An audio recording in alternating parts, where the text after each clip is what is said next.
बहुत सारी स्त्रियां आती हैं और वो ये कहती हैं कि वो अपने पति के साथ तो रहना चाहते हैं, लेकिन पति और उसके परिवार के लोग उनको अपने साथ नहीं रखना चाहते। वो तरह तरह की कोशिशें कर चुकी हैं, लेकिन फिर भी बात नहीं बन पा रही है।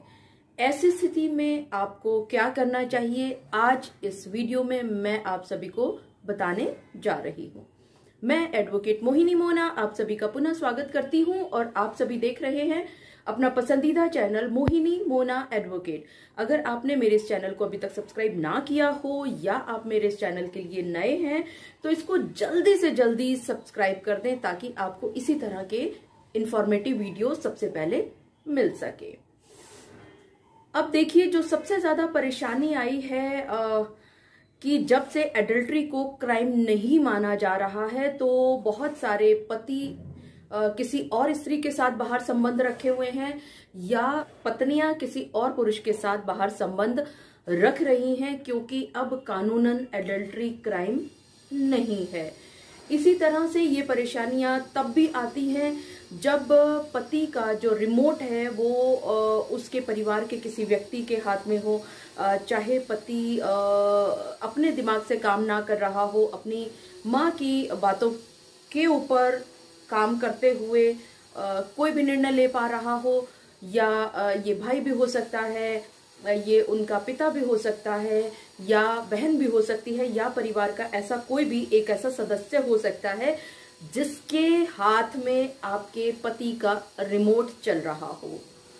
ये स्थिति तब भी आ सकती है जब आपस में किसी भी चीज को लेकर के अहंकार चल रहा हो। अहंकार के चलते भी बहुत बार ऐसी स्थिति हम देखते हैं कि पति अपनी पत्नी को साथ नहीं रखना चाहता, जबकि पत्नी सारे प्रयास कर रही है अपने पति के साथ रहने के लिए, या कोई गलतफहमी भी हो सकती है। बहुत बार ये देखा गया है कि जो कम्युनिकेशन या संवाद की स्थिति है, आपस में हम लोग बातचीत करते हैं, उस बातचीत को कहीं ना कहीं हम ठंडे बस्ते में डाल देते हैं और अपने मन में एक विचार धारण कर लेते हैं कि अगर आप पत्नी हैं तो आप कहीं ना कहीं ये सोच लेती हैं कि अगर आपके पति ने किसी स्त्री के साथ बातचीत की है तो जरूर इनके कुछ गलत संबंध चल रहे हैं, और आपको उनसे बात करना, उनका व्यवहार, सब कुछ उस गलतफहमी के दायरे में एक पुष्टि होती जाएगी कि वाकई में आपके पति का किसी व्यक्ति के साथ, किसी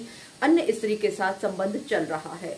इसी तरह से अगर आप पति हैं और आपकी पत्नी कहीं जॉब करती थी शादी से पहले या अभी भी कर रही हैं, तो उनके कुलीग्स का या उनके कॉलेज फ्रेंड्स का फोन आना बहुत ही स्वाभाविक है। लेकिन आप जब ये देखते हैं कि आपकी पत्नी आपसे बात नहीं कर रही है बल्कि वो ज्यादा समय अपने कुलीग्स के साथ व्यतीत कर रही है या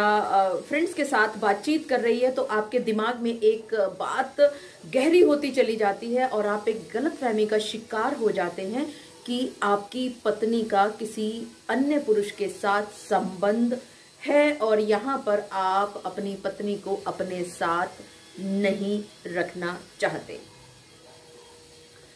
ऐसी स्थितियों से बहुत सारी स्त्रियों को दो चार होना पड़ता है, लेकिन जो सबसे बड़ी कमियां यहाँ पर आप पत्नियां करती हैं वो ये करती हैं कि आप बहकावे में आकर के एक दूसरे के साथ या आसपास के लोगों से बातचीत करके, अपने फ्रेंड्स सहेलियों से बातचीत करके, रिश्तेदारों की बातों में आकर के या माँ बाप के बहकावे में आकर के आपके दिमाग में एक बात बहुत अच्छी तरह से फिक्स कर दी जाती है, गांठ मार करके आपके पास छोड़ दी जाती है कि अगर आपका पति आपको अपने साथ नहीं रख रहा है तो आपको उनके ऊपर प्रेशर टैक्टिक्स करने चाहिए। आप उनको 498A यानी कि दहेज का केस दायर कर दें, विमेन सेल के उनको धक्के खिलवाएं, जेल की उनको चक्की पिसवाएं, तो आपका पति घुटने टेक करके आपके पास आएगा और आपका परिवार बस जाएगा और आप एक साथ रहना शुरू कर देंगे। लेकिन यही आपकी सबसे बड़ी भूल है। आपको ये बात अच्छी तरह से समझ लेना चाहिए कि 498A का जो केस है यानी कि दहेज प्रताड़ना का जो केस है वो केस कहीं पर भी एक साथ रहने के लिए आपके पति या उनके परिवार के सदस्यों को एक साथ रहने के लिए प्रेरित नहीं करता, बल्कि जो एक छोटी सी संभावना बची हुई थी कि शायद आप बातचीत करते तो उस बातचीत के माध्यम से आपका घर बच सकता था, वो भी खत्म हो जाता है इन केसेस को करने की वजह से। इसके अलावा एक और सावधानी जो आपने बरतनी है वो ये है कि लड़कियां ऐसे में आप पत्नियां अपने पति को भी और उसके ससुराल के लोगों को भी धमकी देना शुरू कर देती हैं, और आप ये सोचती हैं कि धमकी से डर करके शायद आपका घर दोबारा से बस जाएगा। तो आप ये गलती बिल्कुल भी ना करें, धमकी करने से हमेशा घर बिखरता है। इसी तरह से आप सॉर्ट आउट करने की कोशिश करें, आप पंचायतें करें, आप अपने परिवार के सदस्यों को बीच में बिठाएं अगर आप दोनों की आपस में बातचीत नहीं सुलझ रही है। लेकिन इन सभी पंचायतों में या इन सभी आपसी बातचीत के जरिए जो ये पारिवारिक तौर पर आपकी बातचीत चल रही है, इसमें बाहर के किसी व्यक्ति को सम्मिलित ना करें, वरना होता क्या है कि गलतफहमियां और ज्यादा बढ़ने लग जाती हैं। अब मानते हैं कि आप पत्नियों ने सभी तरह की कोशिश कर ली, आपने आपस में भी बातचीत करने की कोशिश की, नहीं हो पाया। उसके बाद आपने अपने परिवार के लोगों को भी सम्मिलित किया, नहीं हो पाया। ससुराल के लोगों को भी सम्मिलित करने की कोशिश की, रिश्तेदारों को सम्मिलित करने की कोशिश की, लेकिन बात नहीं बन पा रही है और आपका परिवार एक नहीं हो पा रहा है। तो अब आपके पास सिर्फ और सिर्फ एक ही उपाय बचता है, वो है किसी भी वकील साहब के पास पहुंचना और कोर्ट के द्वारा उन परिस्थितियों को सुलझाने की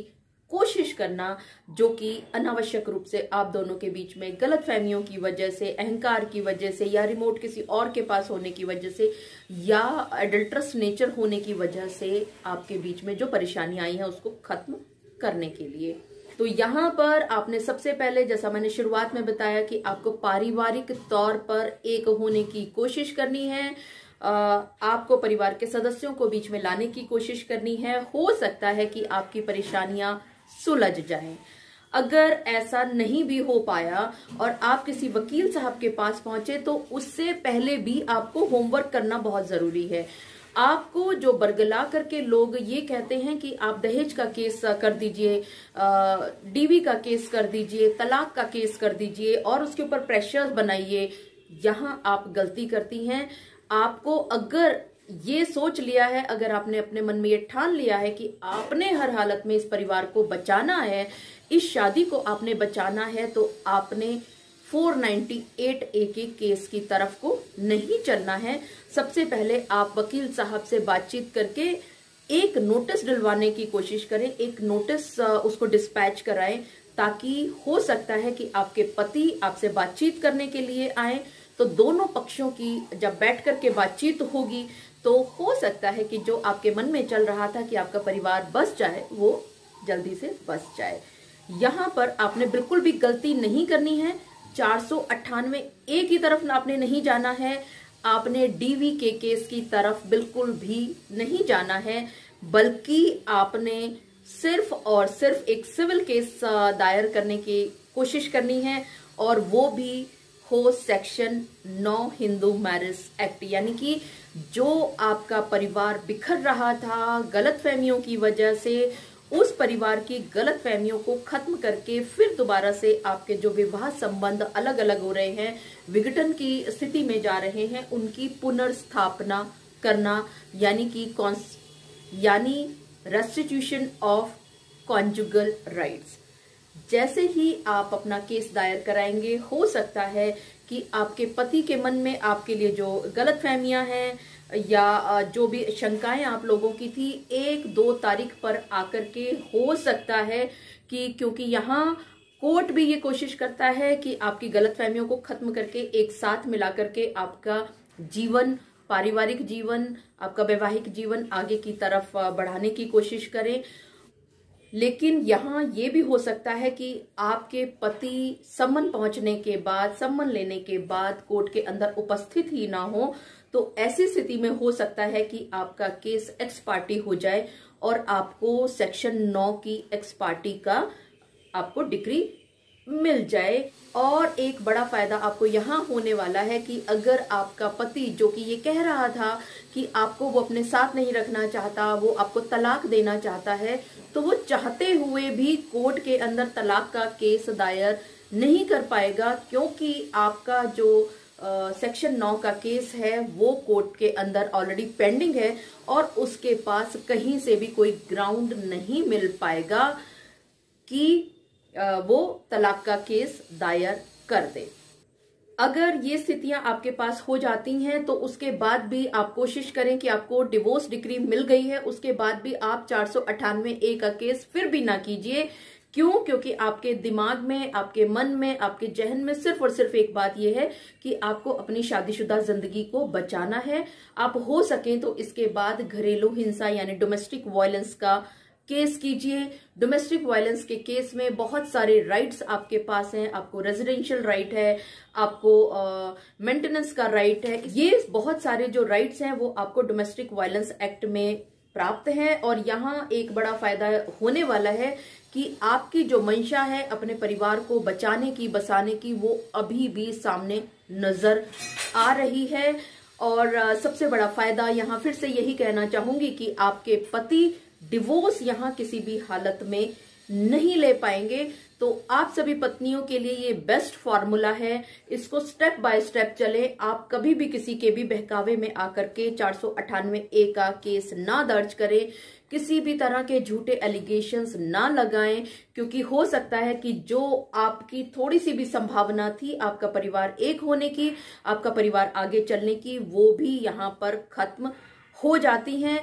आप विश्वास कीजिए, अगर आप मेरी इन कही हुई बातों को स्टेप बाय स्टेप अगर आप चलेंगे तो आपका घर भी बचेगा, आपको मेंटेनेंस भी मिलेगा। और आपके पति जो कई बारी आपके विरुद्ध एक रोक ले लेते हैं कि आप ससुराल में ना घुस पाए, ना कदम रख पाए, वो भी उनको नहीं मिल पाएगा, क्योंकि आपका सेक्शन 9 का केस कोर्ट के अंदर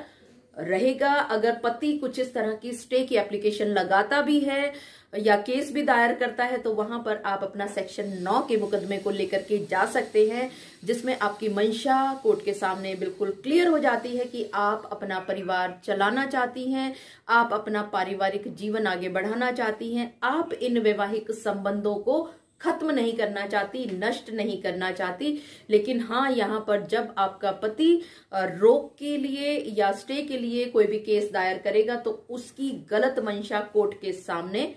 आ जाती है। तो ये छोटे छोटे से स्टेप्स हैं जिनको अगर आप स्टेप बाय स्टेप लेंगे और 498A के केस में ना जंप करेंगे, जबकि आपको ये पता है कि आपको अपना परिवार चलाना है, तो मैं आपको